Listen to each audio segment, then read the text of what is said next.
Question 1। जब तनु hydrochloric अम्ल को लोहे के छिलकों पर डाला जाता है तो क्या होता है? ए.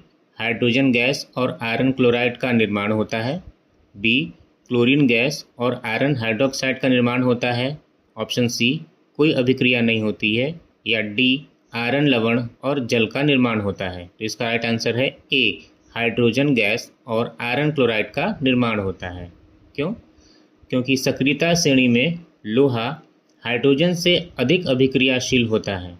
जब लोहे के छिलकों पर तनु हाइड्रोक्लोरिक अम्ल यानी HCl डाला जाता है तो लोहा अम्ल से हाइड्रोजन को विस्थापित कर देता है। इसके फलस्वरूप आयरन क्लोराइड लवण बनता है और हाइड्रोजन गैस बुलबुलों के रूप में बाहर निकलती है। यह विस्थापन अभिक्रिया का एक सटीक उदाहरण है। नेक्स्ट।